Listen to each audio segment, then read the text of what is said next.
So we'll be going over some new definitions, some things to add to our prior knowledge about translations. You did work with translations in middle school, but we're going to have a bit of some new definitions and new ways that we're going to describe it in geometry. So a translation, and we're going to get our highlighter to highlight some of these new vocab words that we're going to be using. So a translation is a transformation where a preimage slides to a new location of the image, keeping the same orientation. Now, when we talk about orientation, we mean the way the shape is facing. There are some other transformations that change the way our shape faces or our preimage, but a translation keeps it the same way, it's just in a new location.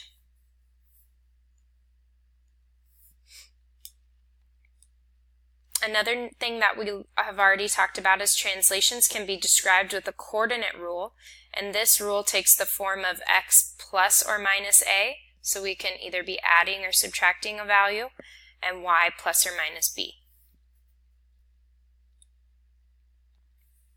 So when we look at this coordinate rule form, if we are adding to x, so where our a is being added, our preimage moves to the right. So if you look at a coordinate plane, or if I just sketch one out real quick,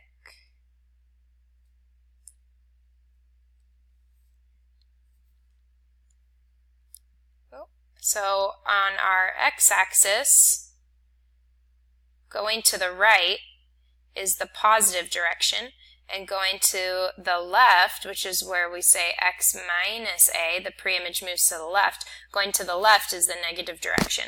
And then in the same way, when we're adding to y, this is moving up because, this is the positive direction on the y-axis, and the bottom of the y-axis when we're subtracting is the negative direction, so it moves down.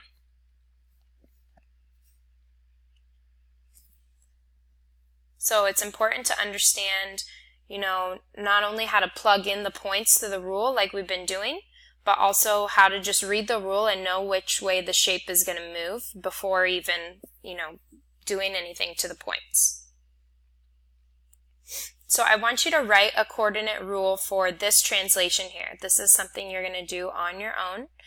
I've already shown you how far the shape has moved.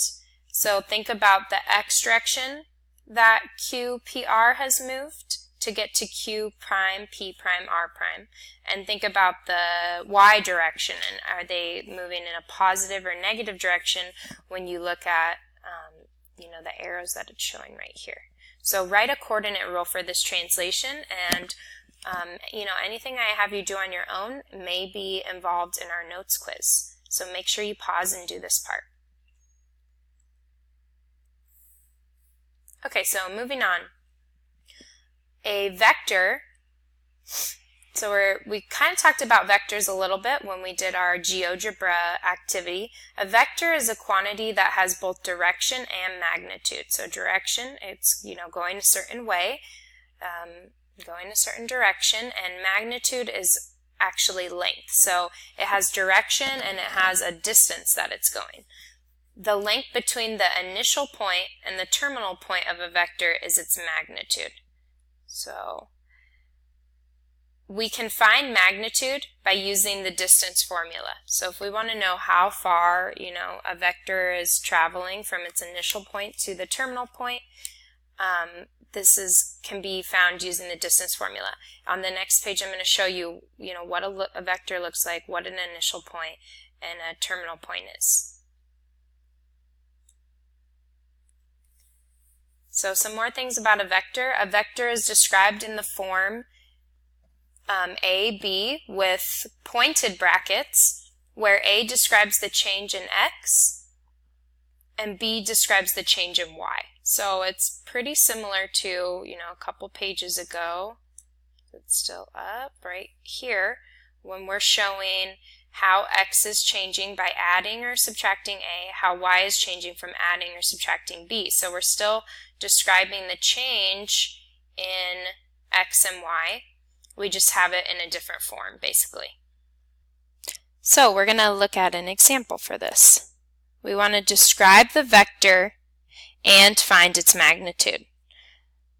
And just to say what the terminal point was, the terminal point is -2, 2. Oh, I'm sorry, the initial point is -2, 2 right here, and the terminal point, the end, is 6, 4.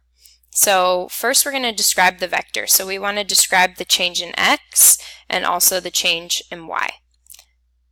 So if we look at from -2 to 6, so those are my two x values, I'm adding 8. So my x value and my a value in my component form of the vector is 8.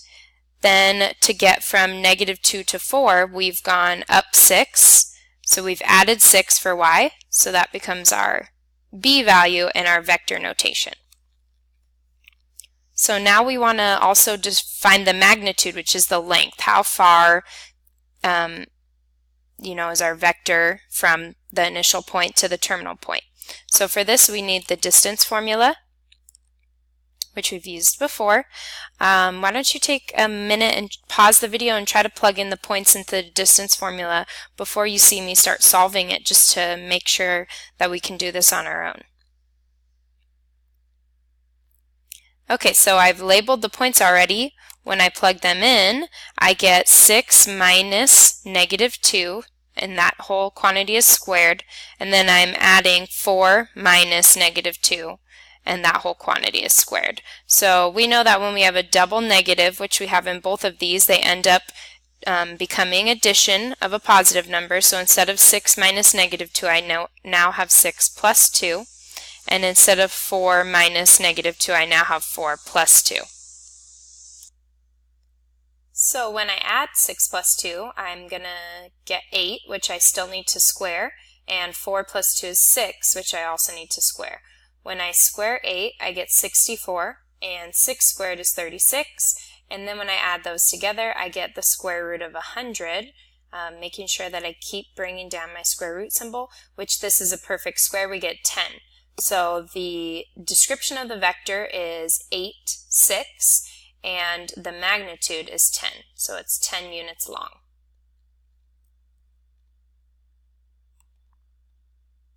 Alright, so translations can be described using vectors. So that vector is going to be the path that our pre-image takes to its final place as the image. So those vectors could be used to show the path that the points will take. This is transformation notation, and the way we write it is we write a capital T for translation, then in subscript, which is like, lower, we put the vector that we're translating with, and then we'll usually put in parentheses whatever it is that we want to translate, which I'll show you in the next slide in a specific example. So again, T is for translation, this is the vector, and then this tells us what we're actually translating. So we're going to have a notation for this triangle for translating it. So we have our T, our vector is -4, -5, and we have the name of the triangle, which is ABC. So this reads, translate triangle ABC with the vector -4, -5. So if we decode what that vector is telling us to do, the -4 is in the x spot, so it's telling us to go in the negative direction for x, which is left, and our -5 is in the y spot, which is telling us to go in the negative direction for y, which is down. So if we do that to each point, so we go left 4, 1, 2, 3, 4, and 5 down, 1, 2, 3, 4, 5, we get B to B prime, and the same process to get from A to A prime and C to C prime. You want to make sure that when you get your 3 new points, your image points, that you label them appropriately with the apostrophe and the original letter. So we can also, so we have this transformation notation using a vector. We can also take this and convert it back to coordinate form. So here's our vector, -4, -5, and it's pretty simple to convert this to coordinate form. What you do is you take the change in x, the x value, and this becomes, what you're adding or subtracting to x. So our negative 4 translates to be x minus 4, and then our negative 5, which is in the y spot, becomes y minus 5. So when we're writing coordinate form or coordinate rule, we don't want to put the pointy brackets. We make sure that we have regular parentheses, and then when we're talking about it in vector form, we make sure we have the pointed brackets. Okay, so this last part of the video is going to be on your own. I want you to describe the transformation, so the translation actually, describe the translation with a coordinate rule and also transformation notation, so using the vector. So remember that the triangle starts at ABC, so this is the original, the blue, and then it ends at A prime, B prime, C prime. So the red is our image, blue is our pre-image, red is our image. So I want you to describe the translation both ways. You can look back at your notes in the previous example to help you with this. And like I said before, remember that any on your own stuff may come up in the quiz, so make sure you actually do this problem on your own. If you have any questions on it, you can ask me before we take our quiz, and I'll see you in class.